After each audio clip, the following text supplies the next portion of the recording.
V4U media நேயர்களுக்கு வணக்கம். இந்த வாரம் கில்லி ரீரிலீஸ் ஆகிருக்கு. மறு வெளியீடு கிட்டத்தட்ட தமிழ்நாடு, கேரளா, ஆந்திரா, கர்நாடகா அப்படின்னு சொல்லி ஒரு 375 ஸ்க்ரீன் வந்ததாக தகவல் சொல்லியிருக்காங்க.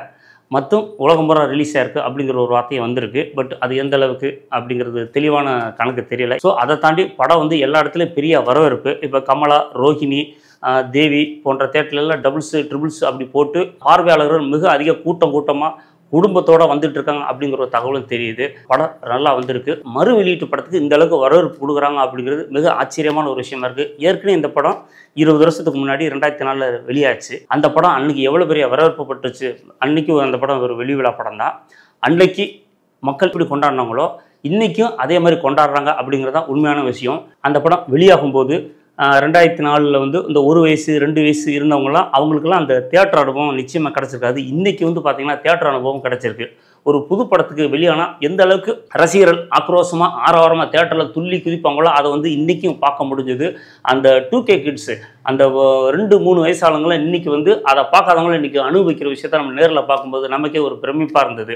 ஏன்னா நம்ம வந்து எம்ஜிஆர், சிவாஜி, கமல், ரஜினி இப்போ இந்த வரிசையில் வந்து இப்போ விஜய், அஜித்தையும் பார்க்கும்போது அந்த கொண்டாட்டம் வந்து அதே அளவில் இருக்கிறது வந்து உண்மையிலே ஒரு பெருமையான விஷயந்தான். அதை வந்து 3 தலைமுறை நானும் பார்த்துக்கிட்டு இருக்கேன் அப்படிங்கிறது வந்து இன்றைக்கும் அதை பார்க்க முடியுது அப்படிங்கிறது வந்து எனக்கு ரொம்ப பிரமிப்பாக இருக்குது. அந்த படத்தோட வசூல் வந்து ஏதோ அத்தனை கோடி சொல்கிறாங்க. அது வந்து இன்னும் தெளிவாக தெரியாமல் நம்ம சொல்லக்கூடாது அப்படிங்கிறது தான் நம்ம கருத்து. என்றைக்காக இருந்தாலும் ஒரு இந்த தயாரிப்பு தரப்பில் வந்து வெளியிடுவாங்க, அன்றைக்கி தெரிவிக்கலாம். ஏன்னா ஏன் அந்த படத்தை வந்து ஏன்னா அடுத்தடுத்து இந்த படத்தை மறுபடியும் 7G ரேடியோ காலையும் மறுபடியும் வெளியீடு பண்ணணும்.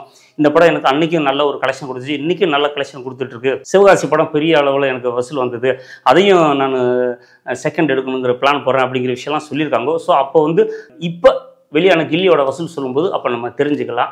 ஏன்னா இந்த கில்லி படம் வந்து எளிமையான கதை வந்து இவ்வளோ பிரம்மாண்டமாக காட்டினது அந்த படத்தோட மிகப்பெரிய வெற்றி.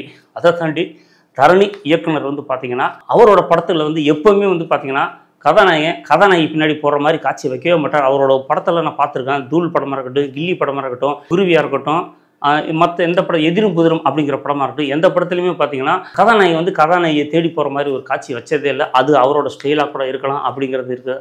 அவரோட தொடர் வெற்றி படத்தில் இந்த படம் வந்து மிகப்பெரிய பாக்ஸ் ஆஃபீஸ் வந்தது வந்து நமக்கு அன்னைக்கு வந்துச்சு, இன்றைக்கி வந்திருக்குது அப்படிங்கிறது ஒரு கூடுதலான தகவல். அதை தாண்டி ஏஎம் ரத்னம் வந்து அன்னைக்கு கில்லியில் வந்து ரொம்ப சம்பாரிச்சார், சிவகாசியில் சம்பாரிச்சார். இப்போ அதை வச்சு தான் அவர் நிறையா படங்கள் தொடர்ந்து எடுத்துகிட்டு இருந்தார். இந்த ரீரிலீஸ் மூலமாக தமிழ் சினிமாவில் அவர் மீண்டும் வருவார் அப்படிங்கிற ஒரு நம்பிக்கை ஒரு ரசிகனாக எனக்கு இருக்குது. அதை தாண்டி விஜய் சார் சொல்லவே வேணாம். அவருக்கு வந்து பார்த்திங்கன்னா இது வந்து 40ஆவது வருஷம் அப்படிங்கிறது தான் என்னோட கருத்து. விஜய் ரசிகர் எல்லாருமே பார்த்திங்கன்னா நாளைய திருப்பிலேருந்து தான் கணக்கு வச்சுட்ருக்காங்க. இப்போ லியோ 67, இப்போ கோர்ட் வந்து 68 அப்படி சொல்லிட்டு இருக்காங்க. ஆனால் என்னோட கணக்கு வந்து கோர்ட் வந்து 72வது படம் அப்படின்னு நான் சொல்கிறேன். ஒரு சினிமா விமர்சகராகவும் ஒரு சினிமா ஆர்வலராகவும் நான் சொல்கிறேன். நீங்கள் அந்த கணக்கு சரியானு பார்த்துட்டு எனக்கு கமெண்டில் சொல்லுங்கள். அவரோட 1984 வெற்றி படம் வந்தது, 1985 நான் சொப்பனி வந்தது, 1987 சட்டம் ஒரு விளையாட்டு வந்தது, 1982 இது எங்கள் பூமி படத்தில். இந்த 4 படத்தில் அவர் குழந்தை நட்சத்திரமாக நடிச்சிருக்காரு. அதன் பிறகு தான் 92 அவர் கதாநாயகனாக வந்தார். ஸோ இந்த கணக்கை நீங்கள் சரி பார்த்துங்க.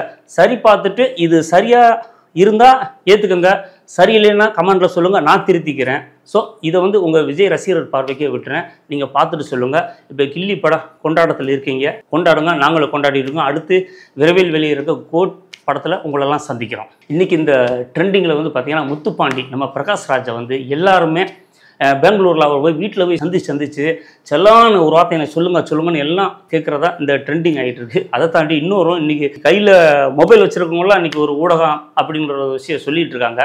முத்துப்பாண்டி ஒரு நேர்மையான மனிதர், அவரோட காதல்லாம் உண்மையானது, அவர் இவ்வளவு பணம் இருந்தும் கூட அவர் செல்லத்தை தொடாமலே பொத்தி பாதுகாத்து வந்தார். அவர் நினச்சிருந்தானா ஒரு பலாத்காரம் பண்ணியிருக்கலாம், அடிமைப்படுத்தியிருக்கலாம். இருந்தாலும் செல்லங்கிறத தாங்கிட்டாரு. திரிஷா வந்து அந்த வாய்ப்பை பயன்படுத்த தவறிட்டாங்க அப்படின்னு நிறையா ட்ரெண்டிங்கில் போயிட்டுருக்கு. இவர் நினச்சிருந்தா அதான் அவரோட மில்லுக்கு முதலாளியாக இருக்கலாம், அண்ணனுக்கு ஒரு வேலையை கொடுத்துக்கலாம், தம்பிக்கு ஒரு வேலையை கொடுத்துக்கலாம், இதை விட்டு விஜய் பின்னாடி போயிட்டாரு அப்படின்னு சொல்லி பலதரப்பட்ட கருத்துக்கள் வந்துட்டு இருக்கு. இதெல்லாம் இந்த படத்துக்கு வந்து மேலும் ஒரு வெற்றிக்கானது. அன்னைக்கு வந்து இந்த படத்தை யாரும் பெருசாக அந்த அளவு கவனித்து பார்க்கலாம். ஆனால் இன்றைக்கி வந்து எல்லா விஷயத்தையும் கவனித்து பார்க்குறாங்க. ஏன்னா அன்றைக்கி வந்து ஃபுல்லாக வந்து இந்த ஊடகங்கிறது வந்து மிக மிக குறைவாக. அந்த பத்திரிக்கையாளர் மட்டும் 50 பேர் 40 பேர் அப்படின்னு எழுதிட்டு இருப்பாங்க. இந்த ஊடகங்கள் யூடியூப் சேனலுங்கிறது ரொம்ப கம்மியாக இருந்தது. இன்றைக்கி யூடியூப் சேனல் அதிகமாக இருக்கிறதுனால படத்தை பற்றி பலதரப்பட்ட கருத்துக்கள் வந்துட்டு இருக்கு. அதில் முத்துப்பாண்டி ஹைலைட்டாக பேசப்பட்டு இருக்காரு அப்படிங்கிறது கூடுதலான தகவல். ஒரு தத்துவம், ஒரு உண்மை, ஒரு கட்சி, ஒரு புரட்சி, ஒரு மாற்றம் ஒரே வீச்சில் ஒப்புக்கொள்ளப்படுவதில்லை. அதேபோல் எதிர்ப்பை சந்திக்காத எந்த ஒரு செயலையும் வரலாறு வரவில் வைத்துக் கொள்ளுவதில்லை. எதிர்ப்பு என்பது அமில சோதனையை அதிலும் வென்றவர். அக்கினி குழிகளுக்கு இணையாக சோதனைகளை சந்தித்த விளைவுதான் இந்த சாதனை. இது ஒரு நாள் பந்தயம் அல்ல, 40 ஆண்டு தவம். அந்த அளவுக்கு விஜயோட பொறுமை, அவரோட மௌனம் தான் இன்னைக்கு அவரை இந்த அளவுக்கு உயரத்தை கொண்டு போயிருக்கு அப்படிங்கிறது தான் ஒரு சினிமா பார்வையாளனா, சினிமா விமர்சகராக என்னோட கருத்தை சொல்கிறேன். கில்லி மாபெரும் வெற்றி. அதாவது இந்த சினிமாவிலேருந்து இந்த மறு வெளியீட்டு படங்களில் இதுதான் அதிக வசூல் பண்ணும் அப்படிங்கிறது என்னோட நம்பிக்கை. ஒரு வாரத்துக்கு அப்புறம் தெளிவான நமக்கு வசூல் விவரங்கள் தெரிய வரும்போது மறுபடியும் சொல்கிறோம். நன்றி, வணக்கம்.